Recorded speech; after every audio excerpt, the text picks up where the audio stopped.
मी प्रियंका. शंखनाद न्यूज चॅनलच्या मराठी बातमीपत्रात आपलं स्वागत आहे. बघूयात आजच्या महत्त्वाच्या घडामोडी. जैन इरिगेशनने आपल्या आधुनिक तंत्रज्ञानाच्या माध्यमातून शेतकऱ्यांच्या जीवनात आमूलाग्र बदल करण्याचा प्रयत्न मागील कित्येक वर्षापासून सुरू ठेवला आहे. त्यामुळे पत्रकारांनी देखील आपल्या बातम्यांच्या माध्यमातून शेतकऱ्यांच्या जीवनात विकासात्मक भर घालावा या उदात्त दृष्टिकोनातून कृषी अभ्यास दौरा आयोजित केला आहे. अवघ्या 3 दिवसात नवीन वर्षाला सुरुवात होणार आहे. त्यामुळे मावळत्या वर्षात काहीतरी गोड आठवणींना उजाळा देण्यासाठी म्हणून विदर्भातील डिजिटल माध्यम कर्मींची एक समूह जी आहे ती जळगावला कृषी अभ्यास दौऱ्यासाठी जात आहेत. आपल्या मागे जी बस आपल्याला उभी दिसते आहे ही बस माध्यम कर्मींसाठी तयार आहे. माध्यम कर्मी आतमध्ये बसलेले आहेत. आपण जाऊया या बसमध्ये आणि आतमध्ये बघूया की नेमकी यांची काय तयारी झालेली आहे. आज विदर्भातील डिजिटल मीडियाच्या पत्रकारांची एक बस जळगावला रवाना झाली. जवळपास 40 डिजिटल मीडियाचे पत्रकार या कृषी अभ्यास दौऱ्यासाठी रवाना झाले आहेत. आपण या बसमध्ये आलेले आहोत. ही बस जी आहे ती विदर्भातील डिजिटल माध्यम कर्मींना घेऊन जी आहे ती जळगावला जात आहेत. कृषी अभ्यासासाठी हे लोक निघालेले आहेत. आता आपल्यासोबत इथे गोरमारे आहेत, त्यांच्याकडून आपण जाणून घेऊया. मागे देखील तुम्ही गेले होते कृषी अभ्यासासाठी, कसा तुमचा अनुभव होता, काय सांगाल? या जळगावमध्ये खूप काही आपल्याला पाहण्यायोग्य तिथं मार्गदर्शन केले जाते आणि खास म्हणून शेतकऱ्यासाठी आपण काही पत्रकार त्यांना नवीन दृष्टिकोनातून कशी शेती केली पाहिजे त्याबद्दल बहुत म्हणजे चांगल्या पद्धतीने तिथं मार्गदर्शन करते. आणि जगातली सगळ्यात मोठी जैन इरिगेशन तिथे एक प्रदर्शनी म्हणून आहे. त्याच्यामध्ये गांधीजीचे एक स्मारक त्यांनी बनवलेलं आहे आणि हे पण पाहण्याजोग्य आहे. त्यांचे जे पौधारोपणचे हे आहे नर्सरी, ते पण खूप छान पद्धतीने त्याच्यामध्ये नवीन टेक्नॉलॉजी याच्यामध्ये विकसित करून कशा पद्धतीने त्याच्यामध्ये ते करणार आहे, उत्पन्न कसे वाढणार नाही त्याबद्दल त्यांनी छोट्या छोट्या गोष्टीची माहिती दिलेली आहे. त्याच्याबद्दल मीडियाचे पत्रकार जे आहेत ते बसलेले आहेत. आपल्यासोबत देखील इथे पत्रकार आहेत. सर, तुमचं नाव सांगा आधी. राजकिशोर गुप्ता. सर, कसा हा अभ्यास दौरा असणार आहे, काय नेमकी तुमची तयारी झाली यासाठी काय सांगा? तयारी चांगलीच आहे. म्हणजे हा अभ्यास दौरा ज्याप्रमाणे म्हणजे स्टार्टिंग झालेली आहे आणि हा चांगलाच राहणार आहे. कारण की याच्या अगोदरही जे म्हणजे दौरा केला आम्ही, याच्या अगोदरही जळगावला गेलो होतो आम्ही. मस्त झाला होता दौरा. सर, शेतकऱ्यांच्या विकासाच्या दृष्टिकोनातून हा दौरा किती म्हणजे उपयोगी ठरतो, काय वाटतं तुम्हाला?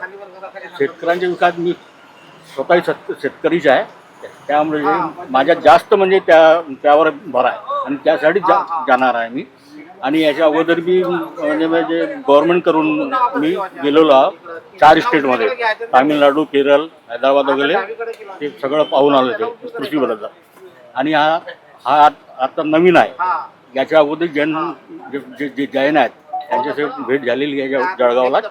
आता पुन्हा ते सगळं पाहून म्हणजे चांगलाच राहणार आहे. आता जे म्हणजे गव्हर्नमेंट म्हणजे सरकार जे करून राहिली कास्तकारासोबत म्हणजे कृषी जोडा, हा दौरा त्यानिमित्त खूपच चांगला होणार आहे. हे सर्व पत्रकार जैन इरिगेशनला भेट देऊन तेथील आधुनिक पद्धतीचा शेतीचा अभ्यास करून तेथील शेतीविषयक ज्ञान आपल्या प्रसार माध्यमांच्या द्वारे शेतकऱ्यांपर्यंत पोहोचवणार आहेत. डिजिटल मीडियाचे काही माध्यम कर्मी आपल्यासोबत आहेत, त्यांच्याकडून जाणून घेऊया. तुमचं नाव सांगा सर.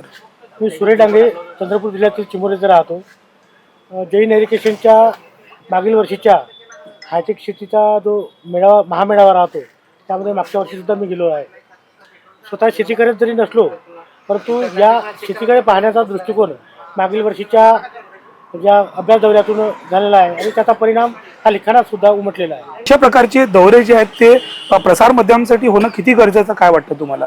जे प्रयोग सुरू आहेत त्यात जे यवतमाळ जिल्हा असो किंवा विदर्भात असो, जे आत्महत्याचे प्रमाण आहेत त्यात शासनाचं जरी काही चुकलं असेल तरी पण शेतकऱ्याची उदासीनता आणि नाविन्यपूर्ण प्रयोग करण्याकडे दुर्लक्ष हा एक कारण नसू शकतो. तर आता ह्या अभ्यासक्रमातून जे आपण म्हणजे मागच्या वर्षाचा तुमचा अनुभव आहे, शेतकऱ्यांसाठी काहीतरी नवीन करू शकतो अशा प्रकारच्या अभ्यासक्रमातून तुम्ही काही शिकले का? तिथून काय वाटतं? हा, शिकलो आणि एक पत्रकार म्हणून तो लिखाणात त्याचा प्रतिबिंब उमटलेला आहे. आणि त्यासाठी जे कात्रण होते ते मी तालुका कृषी अधिकाऱ्याला दिलेले आहेत. तिथून जे आलेले जे माझ्याकडे कृषी तीर्थ नावाचं मासिक आहे त्याचा संदर्भ घेऊन त्यात लिखाण बरंच झालेलं आहे. सर, काय सांगाल? तुम्ही देखील जळगावला जात आहात, काय नेमकी तयारी झालेली आहे? नाही, मी पहिल्यांदाच जात आहे जळगावला अभ्यास दौऱ्यासाठी. माझ्याकडे शेती आहे, मी शेतकरी आहे आणि पत्रकारसुद्धा आहे. या दौऱ्यातून म्हणजे काय शेतकऱ्यांनी कसं सावरलं पाहिजे, इथे वेगवेगळ्या प्रकारचं काय म्हणजे प्रयोग केला जाते, कशी प्रयोगशील शेतकरी केली पाहिजे, शेती केली पाहिजे, हे या दौऱ्यातून कसं नेमकं काय शेतकऱ्यांना मिळणार आहे आणि यांच्यात काय शिकला जाणार आहे, यासाठी मी खास करून चाललो आहे.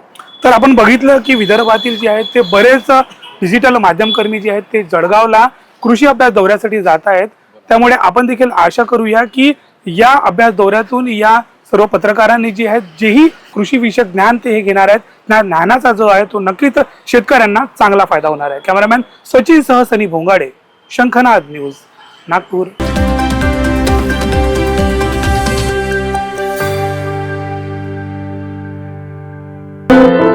क्या हुआ बहू? माँ, पाइल्स की बहुत तकलीफ हो रही है। तो तुम गुदरोग सर्जन के पास क्यों नहीं गई? देखो, जैसे हार्ट के लिए हार्ट स्पेशलिस्ट, ब्रेन के लिए ब्रेन स्पेशलिस्ट, तो पाइल्स के लिए पाइल्स स्पेशलिस्ट क्यों नहीं? स्त्री हो या पुरुष, टॉयलेट में तकलीफ केवल पाइल्स ही नहीं, और भी कई प्रकार के गुदरोग तथा कैंसर भी हो सकता है।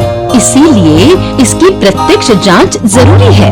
ठीक है माँ, पर जांच के लिए हम जाएंगे कहाँ? वही काड़े आयुर्वेदिक पाइल्स हॉस्पिटल में। लेकिन माँ, प्रेगनेंसी में पाइल्स की दवाइयाँ? प्रेगनेंसी में आयुर्वेदिक दवाइयाँ सुरक्षित होती है। जनहित में जारी काड़े आयुर्वेदिक पाइल्स हॉस्पिटल, औषधि चिकित्सा तथा सर्जरी ट्रीटमेंट उपलब्ध। हमारा पता उमरेड रोड, दिघौरी बस स्टॉप के पास, नागपुर। अधिक जानकारी के लिए वेबसाइट पर जाएं kadepailshhospital.com।